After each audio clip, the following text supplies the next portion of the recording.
Hi, I'm Margaret and today I just wanted to do a empties video. So I've been holding onto my trash for way too long, and I actually tried to film this video like a couple of days ago, but the sun was coming down, the lighting looks terrible, so I'm just going to redo it now. Aside from just showing you my trash, I did want to give a little bit of insight into why this product may or may not have worked for me, and ultimately if I would repurchase it, which I think is a big telltale sign of if you enjoyed something or if it was worth the price. So let's just get started. I think I'll start with makeup items.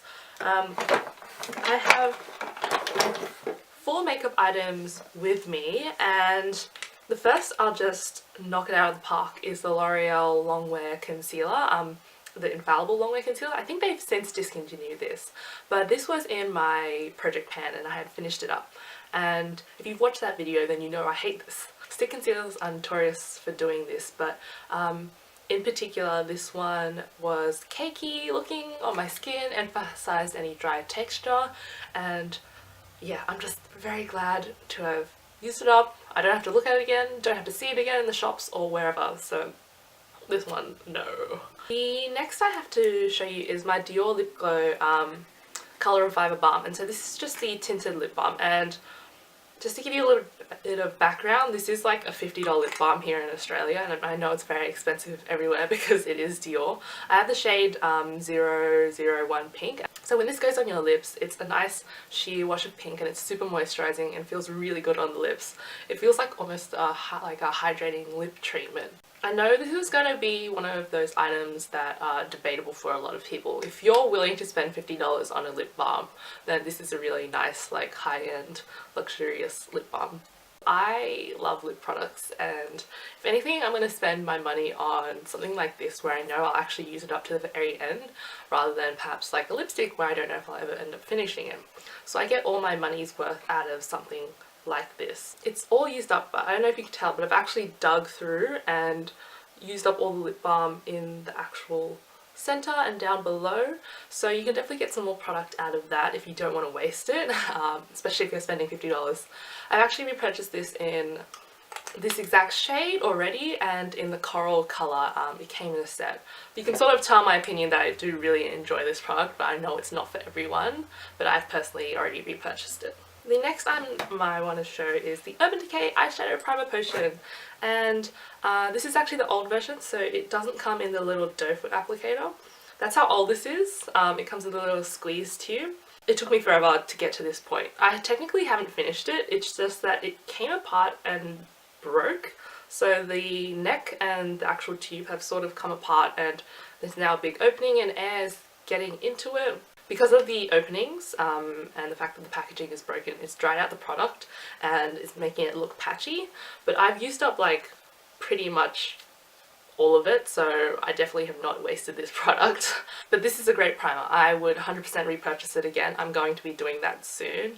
I have oily eyelids, and so I know this is going to work for me and work for my oily eyelids, or even if I'm just wearing eyeliner, I still need eye primer. So this one is like a holy grail status, and I'm really happy with it, so I'm not even going to try eye primers like the NARS or the Too Faced one because I know this one works for me. Now for my last makeup item is this mascara. This is the ZA Impact Lash Mascara in Wide Eyes, and this one comes in a fine tooth sort of comb, and so it really gets into your lashes, but you have to be careful. I find that I poke myself quite a few times, especially if I'm in a rush. Now, I think I got this mascara from Hong Kong or an Asian country, I'm not really sure. It was probably Hong Kong. A lot of Asian mascaras are really tailored to be able to work for Asian lashes that stick straight down. And the biggest thing for me is not length or volume, it's actually the ability to hold a curl, because there are lots of mascaras that just drip down as soon as I put it on. So this one did do that for me. It doesn't claim to be waterproof, but I found that it does hold up really well through crying and a little bit of water. This is a really great mascara. I don't think I would go out of my way to repurchase it because, you know, that would be having to go online and look for it, and it's not my favorite. It's not Okay, no, it's really good. I should rephrase that. It's really good. I really enjoy it, but it's not my #1 mascara. I find that I have to be really careful with this sometimes because the brush is so small and it does get really close to your eyes. So, you know, if I see it somewhere on a website that I happen to be shopping in, then I might as well pick it up, but in terms of going out of my way to repurchase it, I wouldn't. But still would recommend this if you can get your hands on this quite easily. That's what I have for makeup products, and now it comes around for skincare. It's a lot of skincare that I happen to use up in this period, and I'll start off with the 2 Antipodes products that I have. So Antipodes is, I think, a New Zealand brand, and they have some really great ingredients in their skincare.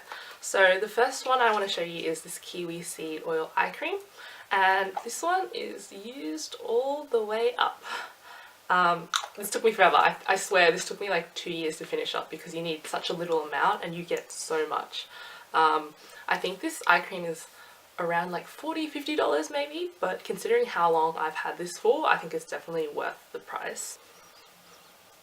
I don't know why I'm smelling this. I don't put on eye cream during the day, and maybe this would be a little bit too rich for that, but I just use this as a night cream, and I found that it was pretty moisturizing, it was pretty good, didn't irritate my eyes whatsoever.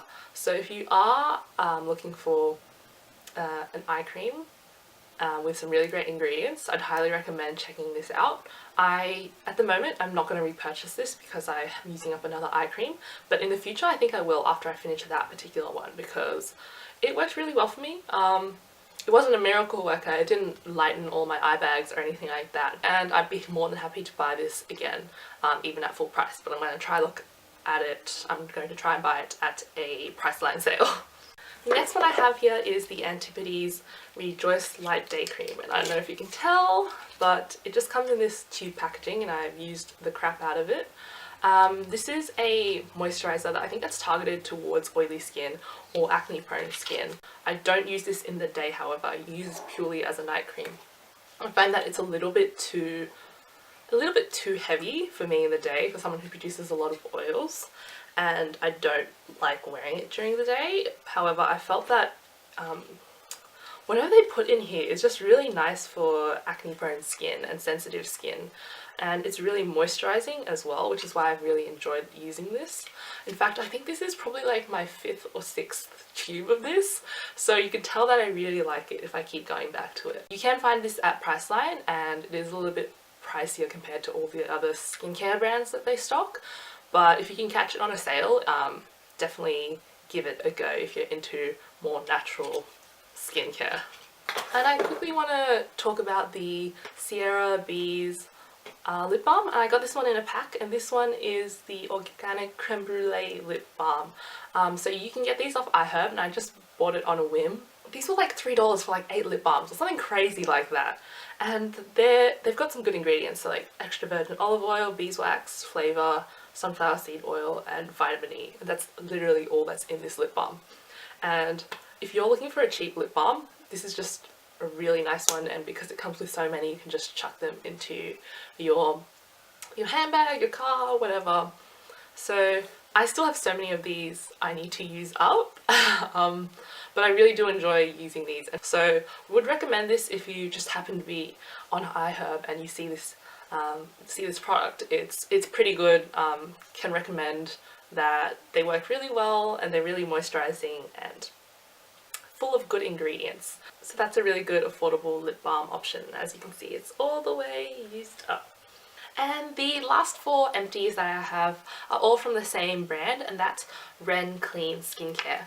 So the ones with these green bands at the top, that's their sensitive skin range, and that's called Evercalm. And the ones with these sort of, I don't know what colour this is, like greeny yellow, sort of looks a little bit like vomit. This is the Clarimatte range, and it's good for oily skin.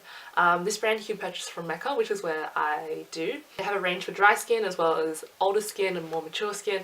So from the sensitive skincare one, there's the Evercalm Global Protection Day Cream, and this one is just a really nice moisturizer. I think it's supposed to protect from pollution, which I'm not sure how it does, but that's what it claims to do. And It's been a really great daytime moisturizer for me. I find that I use it particularly in the winter because it is a little bit rich, so if you do have oily skin, that's something I wouldn't recommend in the summer. That's where I personally use the Clarimatte T-Zone Balancing Gel Cream. I actually really love both of these moisturizers. This one I use in the hotter months and this one in the colder months, just because I find this a little bit, it can get a little bit oily when it's too hot for me. But overall it's really really great moisturizer, feels great on the skin, hasn't broken me out, neither of these have. And this is targeted towards sensitive skin. In fact, I've already repurchased a bottle of this and I think I'll continue to do so for the colder months. To talk a little bit more about the T-Zone Balancing Gel Cream, this one's really great for oily skin because it is targeted towards oily skin. Sometimes just not enough moisture during winter, but it does come out as like a very light textured cream. Gel cream, I think it is an appropriate name for it because it really sinks into the skin really quickly, and I find that it sits really well under makeup, which is really nice. And during the summer I feel like I'm still able to moisturize my skin without that heavy feeling.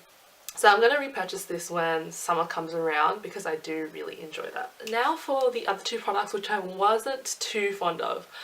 So this is from the oily skincare range, the Clarimatte T-Zone Control Cleansing Gel. It was a good cleanser. It was, I don't know, I feel like cleansers are the one thing in your skincare routine that you can afford to save your money on because they're only in your skin for 60 seconds and then you wash it off.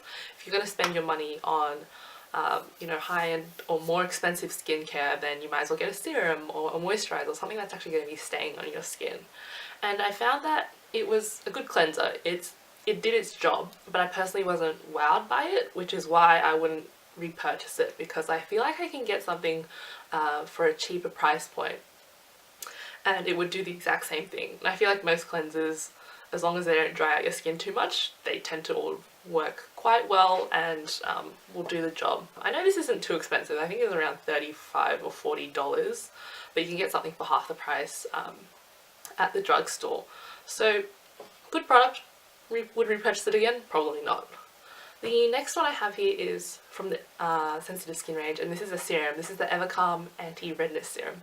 I do get a lot of redness and I figured, oh, an anti-redness serum, that sounds right up my alley. And so I've used up all of it. And I see, the thing is, I don't know if I should stop using it because I didn't see results.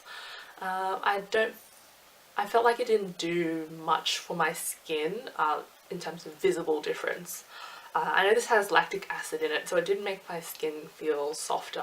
Because I feel like I didn't see like the results I was hoping for, because it was claiming to be an anti-redness serum and I was expecting a lot perhaps, and that's why I was sort of a little bit disappointed. I mean, it did feel good on my skin, didn't irritate it, and it did make my skin softer, but I can't really confirm the anti-redness claims. Would I repurchase this? Probably not at this stage. I feel like I didn't see enough difference or feel enough difference in my skin to be able to say that I was really happy with how this product turned out. I think I'd much rather spend my money on trying a new serum and seeing if that gives amazing results for my skin, which maybe I'm aiming a little bit too high. So that's all there is for my empties. I hope it was useful to someone if you were thinking about purchasing any of these products. So thanks for watching. Bye!